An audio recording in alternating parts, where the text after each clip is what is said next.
So in last clip we have studied what are primary air pollutants and secondary air pollutant.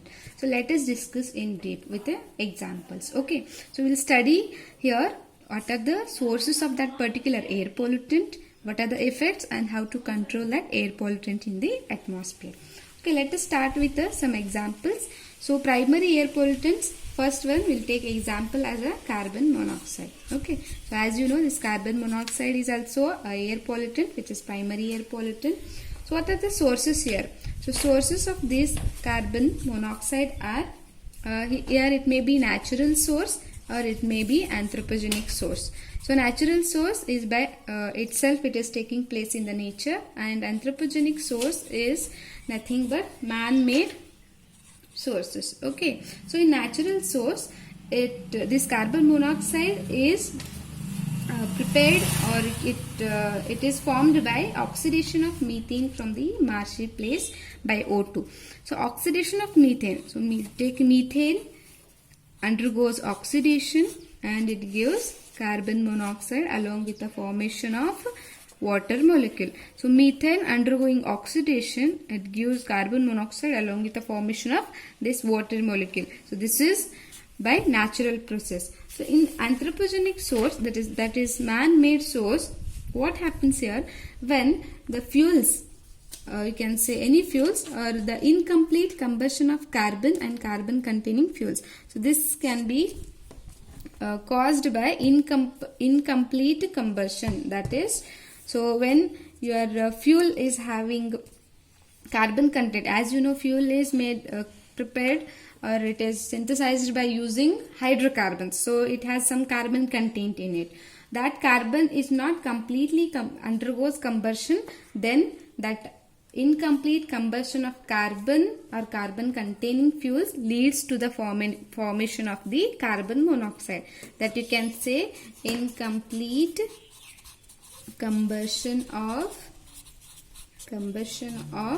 carbon, you can say. Okay, so here carbon monoxide, it is one of the major pollutants present in the automobile exhaust gas. So nowadays the carbon monoxide, it is the major pollutant for the air pollutants. This is the major air pollutant, you can say. Okay, so second is reaction of carbon dioxide. Second anthropogenic source is, so your carbon dioxide when reacts with the coke, or you can say just carbon, then it gives to the formation of carbon monoxide. So this is also, if the concentration of carbon dioxide and carbon, this is atomic carbon, if increases in the atmosphere, those will get combined and forms the carbon dioxide in the atmosphere. Due to increase in the carbon monoxide in the atmosphere, air pollution increases. So, okay, these are the sources of the carbon monoxide. It may be natural or anthropogenic. So let us study what are the effects. So how it affects. If concentration of carbon monoxide increases in the atmosphere, so what are the effects on the human? Okay, see 10 ppm. So effects will see, if carbon monoxide is 10 ppm, so it is not harmful in the atmosphere. But when it exceeds more than 10 ppm, like 10 ppm, it affects the respiratory system. It affects the respiratory system of the human being. So the carbon is to be controlled, carbon monoxide. Okay.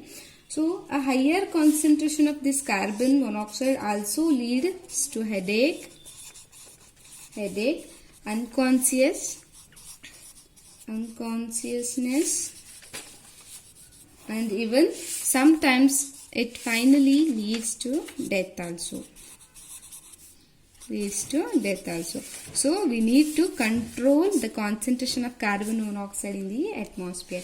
Even this is also, this why it leads to death means, when carbon monoxide reacts with the hemoglobin which is present in your blood. Okay, hemoglobin. So when carbon monoxide reacts with hemoglobin, it forms a stable complex stable complex carboxy hemoglobin. Okay.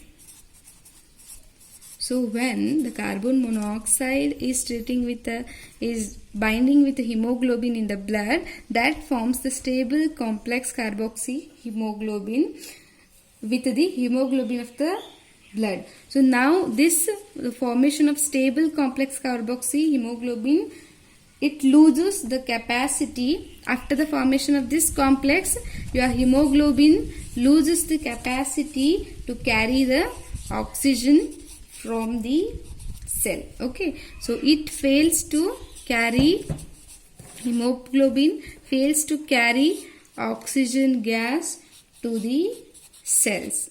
So due to insufficient supply of oxygen in the body, you can lead to the death. Okay, so this is the effect. So what are the controlling measures? So we have seen the effects. So now let us study what are the controlling methods. So controlling method is very simple. See, you have increased percentage or increased concentration of carbon monoxide in the environment. You just oxidize it using oxygen. It will convert into CO2. That will be useful for the photosynthesis process also. So whatever the carbon monoxide increased in the atmosphere, if you provide sufficient oxygen, that is converting into CO2. In order to provide this oxygen, you need to plant more trees in the atmosphere so that you can have a balanced concentration of carbon monoxide and carbon dioxide. So this is the controlling measure of this carbon monoxide in the atmosphere.